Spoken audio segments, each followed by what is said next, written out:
It's time to toss around a dwarf.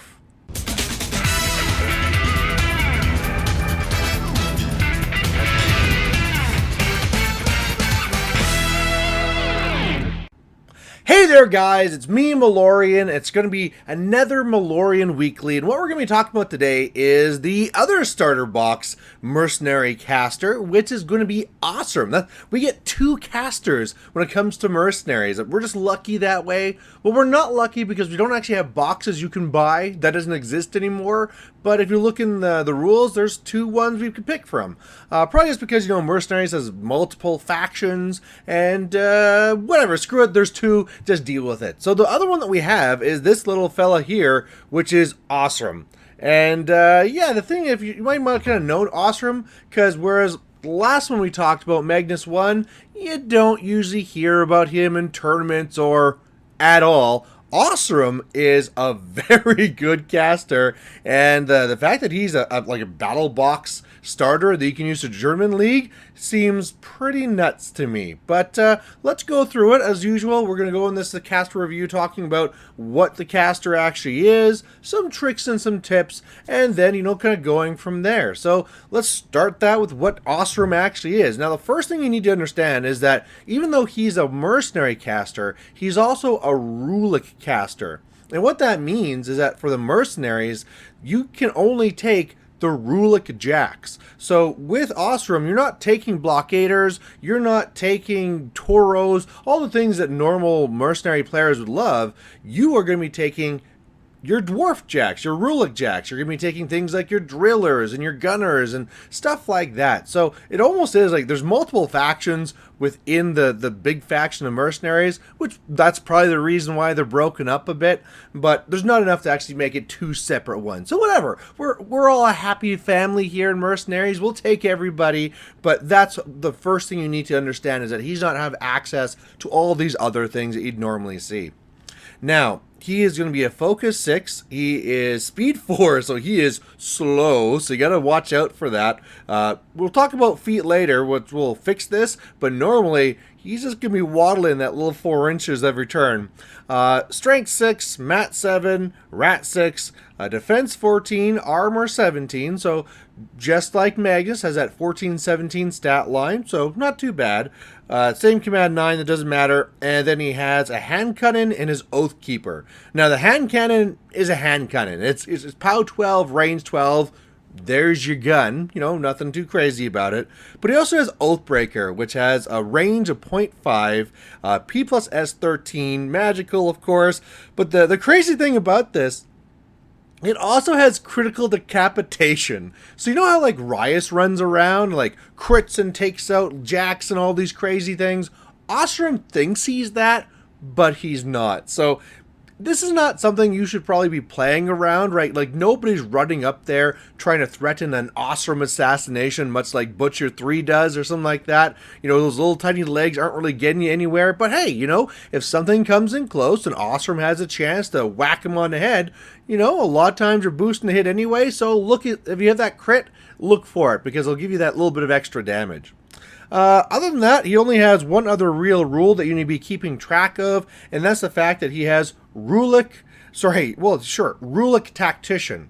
And so with Tactician, that means that your models that fall under that category, so Rulic, all your Rulic models, they can see through each other, they can walk through each other, but only within his command. So this is a spot where your command of 9 inches actually does matter. And we'll talk about this with the tricks and tips and things like that, but there's a lot of things here that you can be doing with Tactician, and it's really nice. So really good to be keeping in mind. It also kind of means that a lot of times your battle group has to stay, and all your other models, really tight together to use that Tactician.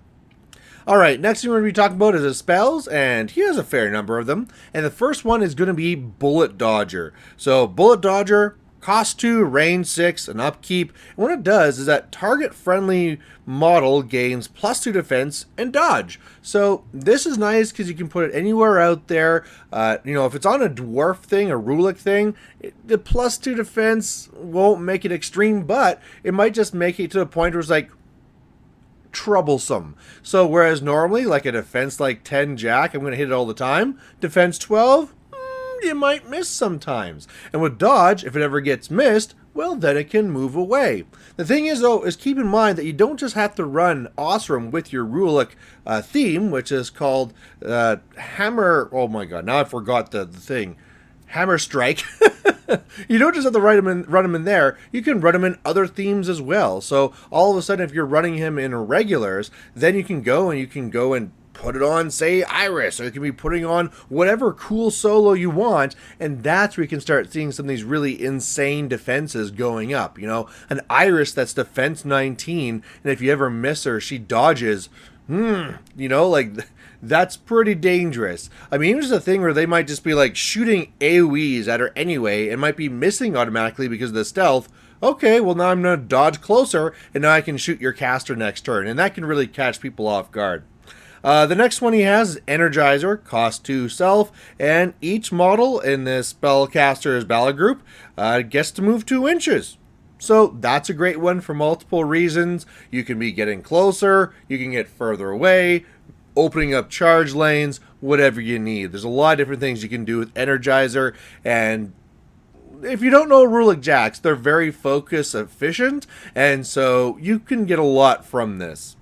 Next one is a great spell, which is Fire for Effect. It's cost 3, range 6, upkeep, and what it does is that you boost the attack and damage rolls of the target friendly faction model for its first ranged attack each activation. And so, yeah, if you haven't seen things like, say, their artillery, the Rulik artillery, that already has brutal damage, so 2 dice normally, if I hit you, an extra dice, and then for Fire Effect, another dice, and then sure, maybe I'll throw in the Steelhead Gunner that's going to go there and go and do its thing, so it has the siege weapons, and then 5 dice against huge bases. Like, this can get pretty out of hand pretty quickly, but Fire for Effect, a great spell to have.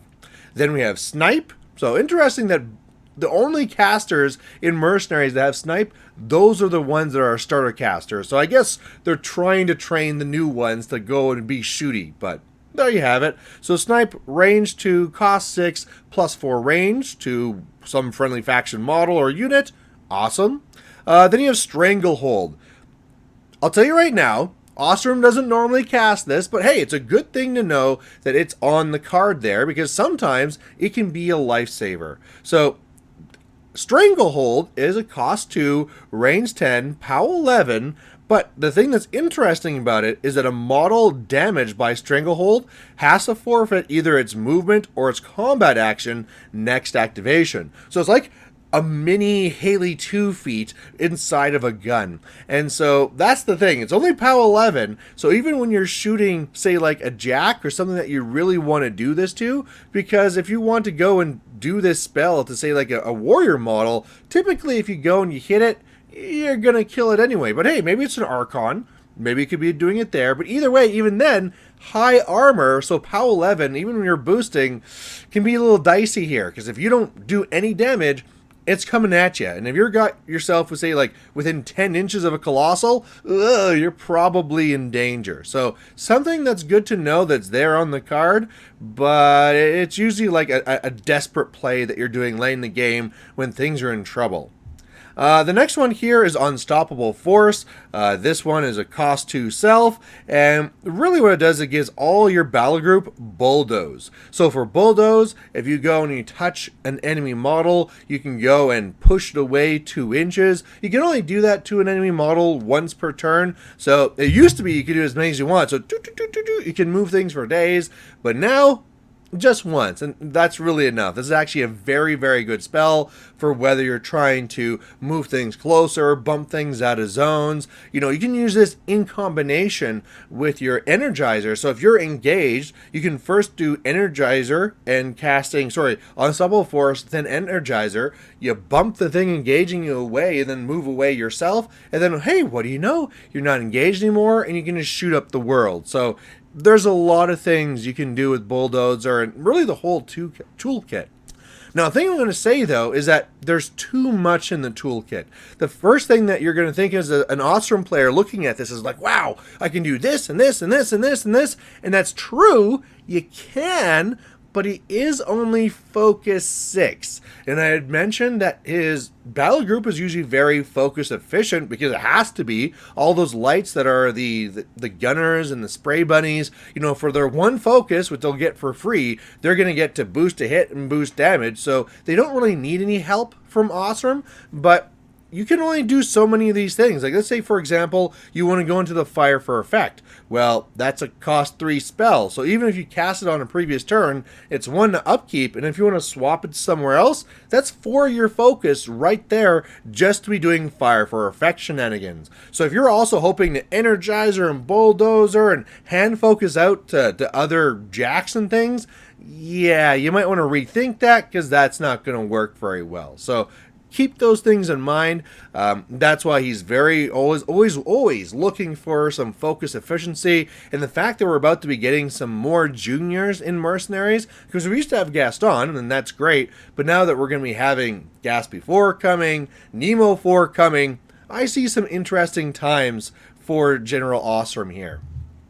Alright, we have one more thing in this card to talk about, and that is his feat. And his feat might be one where I think new players looking at it, they're like, that's okay. No, it's more than okay. It's extremely good. So what it is that friendly Rulik models and units. So keep in mind that this is just Rulik. So you can take him out of theme, but this is still only going to be applying to your Rulik models. So this won't be applying to Nissunders and Precursor Knights or anything else like that.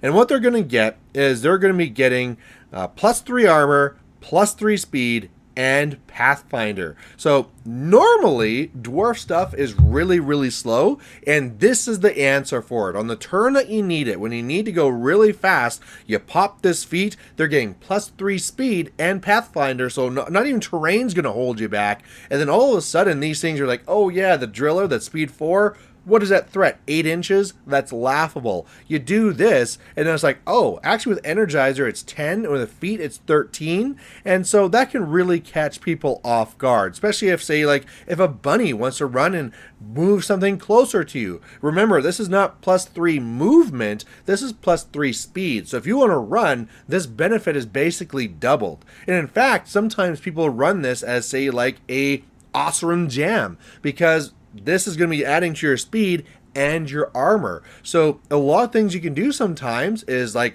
I'm going to be running a gun line, shoot. Oh, you're going to try and hold back, and I have a spot here where I can go for a scenario. Great, pop feet. My gun bunnies are going to run into your face. They're now armor 21, and yeah, good luck trying to get through all that while I'm scoring all these zones over here. So that's a very important thing. Or just hell, like sometimes if you aren't in threat with your drillers or other things like that, you pop your feet so that now you can run up 14 inches or Energizer up 16, and all of a sudden these super high armor drillers are in your face, and you're like, oh wow, I can't really do anything this turn, and next turn they're going to do a lot to me. So it's a really good play for a lot of different reasons, and because of that, Ossrum's very interesting. So let's talk about a couple of things you can be doing with Ossrum, and I think the first thing you need to realize is that you're going to have to figure out which way you want to go. Do you want to go all in with your Rulik, and you're going to be going into Hammer Strike, and you're going to be going, well, even then, even Hammer Strike, what way do you want to go with that? Do you want to be taking all the gun bunnies and pew, and I'm just going to be super focus efficient? The big thing to remember, though, is that always, even though it seems great to be taking all those gunners, 2 of them take out and put in your artillery, because that Rulik artillery is just better when it comes to how you're going to be doing damage. And then especially for fire for effect, they love that fire for effect. So if you ever see a player that just takes all gun bunnies and they're not locked in because it's a journeyman league or something, remind them to take 2 out and go get some of that artillery, because that's what you want for fire for effect. Or maybe they want to do a mix of attack and shooting. So they're going to be going with the gun bunnies in front, and then there's some drillers, or there's some of the other ones like the Rakarams and stuff like that that normally have kind of a short range for their gun, but when you have snipe, all of a sudden it's a lot more important and can be doing some work from further away. Or maybe they're going to be going with their hammer dwarves with a forge guard. And now these forge guard, which again normally aren't very scary. When they can go and they can be rushing up that fast, now they're very scary. Another build is that you take the battle engines, and with the battle engines, if you have Firefarer effect on them, well, they have crit stagger. So if you can hit some of those crit staggers, all of a sudden, big chunks of your opponent's army can be missing out on their initial attacks, and that can be devastating, right? If all of a sudden an Archon's like, well, I don't get to attack, or maybe even on like a Colossal, I can buy attacks, but I don't get my initials. So if I charge in, I'm going to spend one focus to get there, and then I can buy two attacks, and that's all I can do. So very, very powerful. And then behind that can be your Forge Guard, and then thanks to Tactician, you can charge through your own battle engine. So your battle engine's like, okay, Bulldoze, boom, boom, and then your Forge Guard charge on through and do their damage. And the thing is like the battle engines bring back the Forge Guard, and it's just like this loop. So there's a lot of very interesting builds just on the Rulik side. If you want to leave Rulik, you want to be going to Irregulars, there's lots of stuff you can do there with like, hey, I'm going to mix things up, and I'm going to take some, Idrians, and I'll put Snipe on them, and then I'm going to go start shooting into your AD line turn one, and all this crazy stuff. Like, there's a lot of things you can do with him because he has such a great toolbox that can be applied to so many different things. His feat can only be applied to Rulik models, but all those spells can be applied to a whole bunch of different things and setting things up. So the one thing I will warn you is that if you do want to go all the Gun Bunny route, armor is getting pretty high now, and POW 12's maybe not going to do it for you anymore. You need to get something that can debuff it, but either way, there is so many things to do with Ossrum. So if you're looking at the two starter casters, we talked about Magnus one last week, and we're talking about Ossrum this week, I think one of the things you want to think about going into this is knowing that you can build this around all the models, because you don't have to go in Rulik, but at the very least, you're going to need to have Rulik Jacks if you're going with Ossrum. And if you're a person where you look at drillers and you look at rock rams and you're like, those are ugly, I don't want to have those whatsoever, well, even though then, because Ossrum is one of those casters that you see in tournaments, you might want to be reaching for that Magnus one to start. But I want to encourage all these casters. I'm trying to make sure these videos are for new players and experienced players. And all I can say as an experienced player is that Ossrum good. So there you go. Thanks for watching. We're going to keep on going through all the other casters. So we'll catch you then. Thanks for watching. Bye.